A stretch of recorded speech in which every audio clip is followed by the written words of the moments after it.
बीरबल की चतुराई बहुत पुराने समय की कहानी है। एक बार अकबर बादशाह का दरबार लगा था। दरबार में सारे दरबारी, पंडित, मंत्री और सामान्य जन भी बैठे हुए थे। उस समय दरबार में हंसी ठिठोली का माहौल छाया हुआ था। सब उसी में मशगूल थे। अकबर भी बहुत खुश नजर आ रहे थे।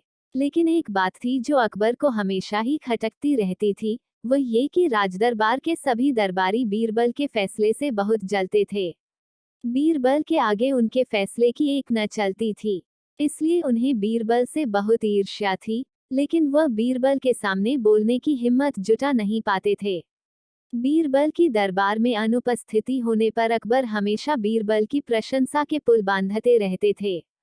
जब बीरबल दरबार में अनुपस्थित रहता था तब दरबारी बीरबल के प्रति द्वेष का भाव रखकर अकबर बादशाह को भड़काने का काम करते रहते थे। लेकिन अकबर को बीरबल की चतुराई पर बहुत भरोसा था। दरबार में चल रही हंसी ठिठोली के बीच अकबर ने दरबारियों की परीक्षा लेने का मन ही मन विचार बनाया। उन्होंने सभी दरबारियों से शांत होने को कहा और बोले, ध्यान से सुनो, तुम सभी को मेरे एक सवाल का जवाब देना है। जो इस सवाल का जवाब सही देगा और उसे साबित कर दिखाएगा उसे मैं बीरबल की जगह अपना मंत्री नियुक्त कर दूंगा। अकबर ने कहा, देखो तुम सबके लिए बहुत बढ़िया अवसर हाथ आया है।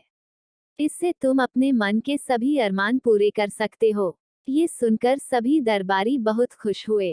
अकबर ने फिर अपना सवालिया बाण छोड़ा और कहा, देखो, तुम्हें ये साबित करना है कि मनुष्य द्वारा निर्मित चीज ज्यादा अच्छी होती है या कुदरत के द्वारा निर्मित। अकबर के मुंह से सवाल सुनते ही सभी दरबारी सोच में पड़ गए।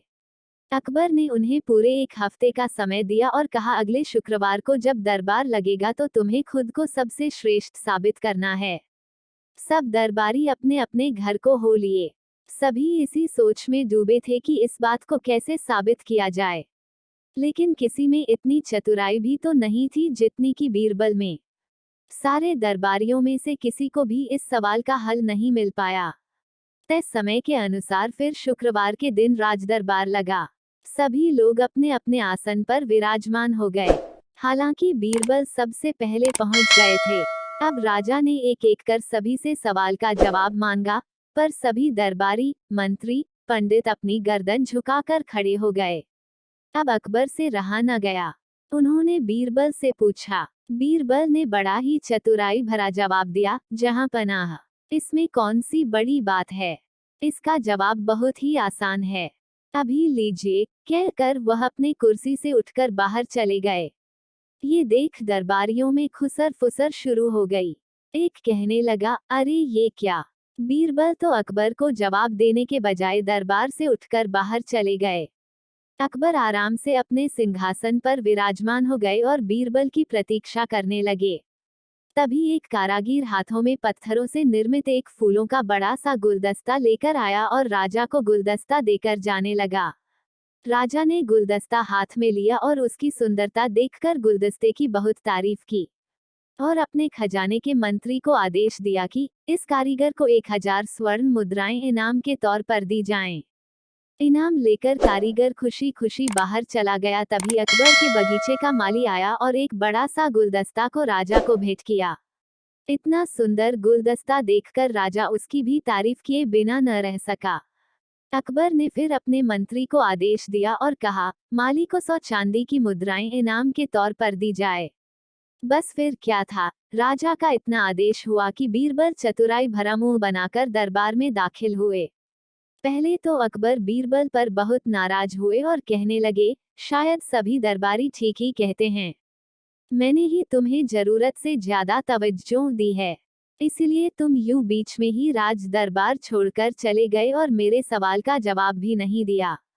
अकबर का इतना कहना ही हुआ कि बीरबल ने अकबर को प्रणाम करते हुए कहा, जहां पनाह, आप कुछ भूल रहे हैं।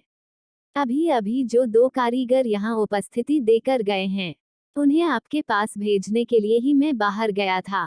आपने ये कैसा न्याय किया, 2 कारीगरों के साथ?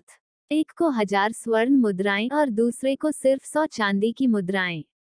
अकबर ने जवाब दिया, असली फूलों का गुलदस्ता तो 2 दिनों में ही मुरझा जाएगा और यह पत्थर से निर्मित गुलदस्ता कभी भी खराब नहीं होगा, इसलिए अकबर का इतना कहना ही था कि बीरबल ने अपना चतुराई भरा बाण छोड़ा और बोले, तो फिर आप भी मान गए ना कि मनुष्य द्वारा निर्मित वस्तु कुदरत के द्वारा निर्मित वस्तु से ज्यादा अच्छी है। अब जहां पनाह की बोलती ही बंद हो गई। वे बीरबल की चतुराई देखकर मन ही मन मुस्काए और फिर से अपने सिंहासन पर बैठ गए। सिंहासन पर बैठकर अकबर ने फिर एक बार बीरबल की खुले दिल से तारीफ की और सब दरबारी अपना मुंह लटकाकर अपने अपने कुर्सी पर बैठ गए। एक बार फिर बीरबल अपनी चतुराई दिखाने में कामयाब हो गए।